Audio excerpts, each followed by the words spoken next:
Thanks very much for staying with us. Time now for Eye on Africa with me, Georgia Calvin-Smith. Tonight, Nigeria's security chief is sacked after security forces blockade parliament and prevent lawmakers from entering. It comes amidst ongoing tensions as dozens of lawmakers defect from the ruling party to the opposition. Also, American and Kenyan officials mark the 20th anniversary of the East African embassy bombings. The members of extremist group Al-Qaeda detonated truck bombs in the capitals of Tanzania and Kenya, killing over 250 and injuring thousands. And we turn to Morocco, where Volubilis is a well-known and guarded destination for archaeology fans. It's the country's oldest Roman site, but until only recently was neglected and routinely pillaged. But first, Nigeria's security chief has been sacked after security forces blockaded parliament and prevented lawmakers from entering. Lawal Musa Daura was fired after police and men from his department filtered access to the Senate and House of Representatives on Tuesday morning. Vice President Yemi Osinbajo, who's running the country whilst President Muhammadu Buhari is on holiday, has called the move an unlawful takeover. The blockade comes amidst mounting tensions ahead of next February's elections, in which President Muhammadu Buhari is up for re-election. Dozens of MPs have, though, recently defected from his ruling APC party to the opposition PDP, including the Senate President. Sam Olokoya now joins us with more. Sam, the presidency says it didn't authorize Tuesday's blockade. Do you believe that? I mean, why would police or the DSS do this unprompted?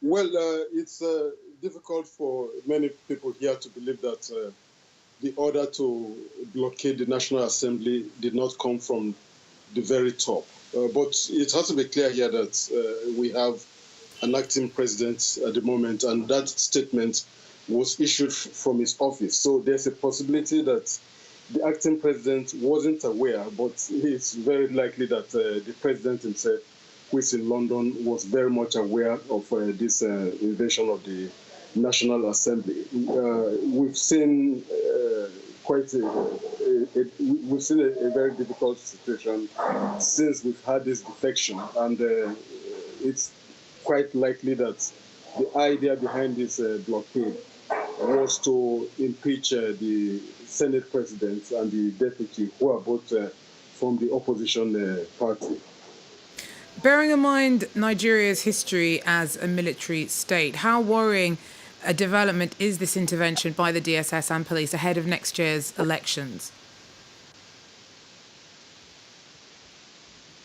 Well, Nigerians are quite worried that what is supposed to be a very civil matter involving politicians, we are beginning to see the use of force, the use of security, the state security, the regular police getting quite involved. It's not only at the federal level. We've seen this happen at the state level. And, of course, elections can never be fair when you have the involvement of the police and the secret police taking sides. So Nigerians are definitely worried about this, and elections are still a bit far away, and we don't know what will happen. But definitely when we continue to see things like this, involvement of security to support one side against the other, then we have fears about the outcome of the elections.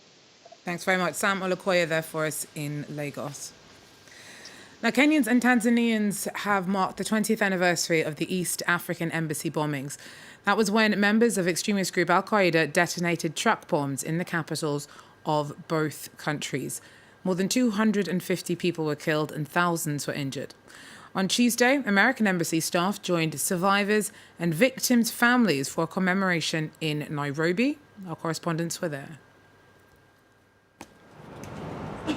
At the site of the former U.S. Embassy, a moment of tribute in what's now a memorial park dedicated to the victims of the 1998 embassy bombings. I ask that we also reflect on what binds us together. For today, we are united as Kenyans and Americans. It was one of the first large-scale attacks executed by al-Qaeda against the U.S. and forever changed the fight against terrorism in East Africa. 20 years ago, you did not have security guards in malls and hotels, but today you do. And you see these changes in different parts of the world. So the fact is, it has changed us deeply. The terrorists struck Nairobi's crowded business district, killing 48 embassy staffers. Trisha Patel, a nurse at the embassy, helped evacuate the ambassador, who was one of al-Qaeda's primary targets. So once the ambassador was found, there was a little bit more peace, because now we had a leader still. After the bombing, U.S. and Kenyan authorities invested heavily in security and moved the embassy across town.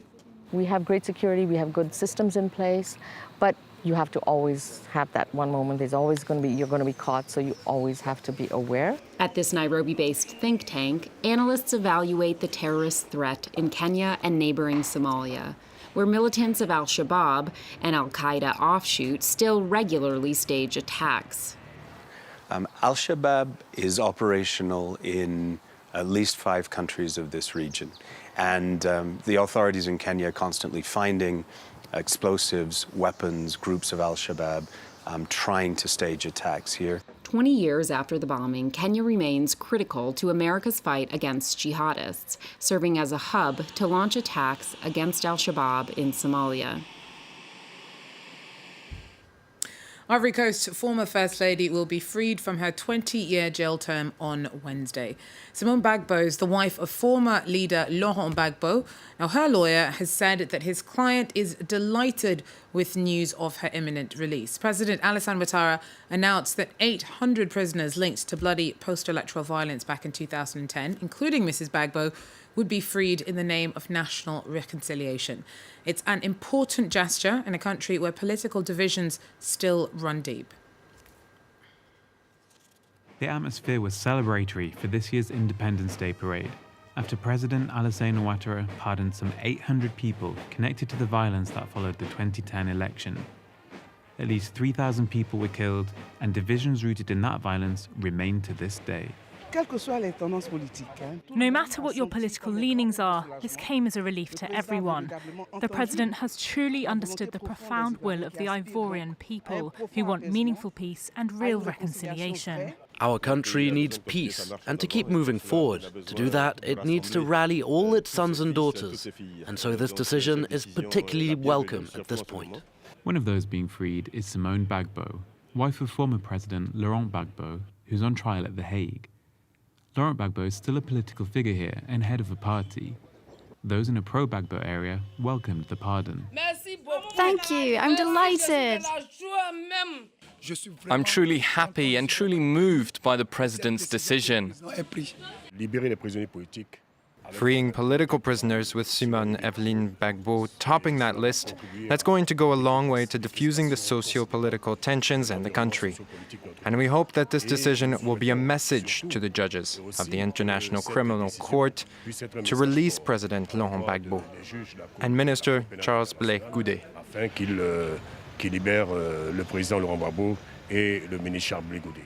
These are times of political tensions here in Ivory Coast, yet this move by President Ouattara is being seen as a real attempt at political reconciliation across the board, at least for now. Now, look now at some news in brief. The president of Ethiopia's Somali region's reportedly been arrested by the army a day after his resignation. It's thought that Abdi Mohamed Omar was pressured to step down on Monday by the federal government following fatal protests and fighting between Somali and Oromo communities around Jigjiga. More state troops were reportedly sent into the region on Tuesday. Ethiopia's also signed an agreement to end hostilities with a movement that the government had, until June, declared to be a terrorist organisation. The deal with the Oromo Liberation Front is another push by new Prime Minister Abiy Ahmed to reform relations and institutions in the country. The OLS have fought a low-level insurgency for self-determination since the 70s, but did declare a unilateral ceasefire last month after being removed from the country's terror list. Zimbabwe is set this Sunday as the date for the inauguration of President Emerson Mnangagwa. Meanwhile, a court on Tuesday freed on bail 27 opposition supporters who were arrested last week on accusations of fomenting violence after Mnangagwa's election victory of the opposition leader Nelson Chamisa. Chamisa vowed to challenge the election results in court as he accuses Mnangagwa of having stolen the vote. Now, an ancient Roman city in the heart of Morocco, Volubilis is a well-known and well-guarded destination for archaeology fans. It's the country's oldest Roman site, but until recently it was neglected and routinely pillaged. Maud Julien tells us more. Volubilis, once a bustling Roman city. Thousands of years later in central Morocco, it's still possible to admire what's left of its baths, its mosaics and its vast mansions. Maintenant, le site est bien surveillé parce qu'on a... Now the site is well monitored. Because we have 14 guards day and night, they monitor 24/7.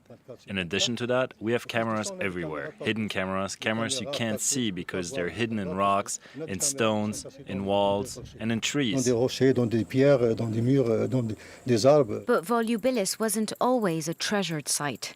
In the 17th century, the Moroccan Sultan Moulay Ismail is believed to have sent thousands of slaves to steal its marble columns for the construction of his new palace. In Meknes, you can find Roman capitals that were transported from Volubilis to Meknes through the Sultan track.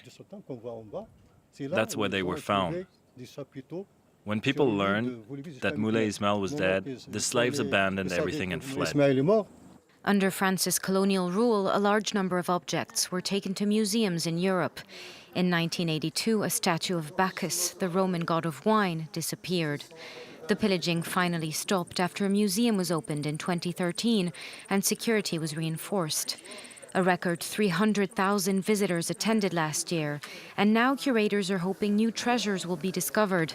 About a third of the site, which comprises the quarter built in the Islamic era, has yet to be excavated. Well, that's it for Eye on Africa. Thanks for joining us. Do so again. Take care.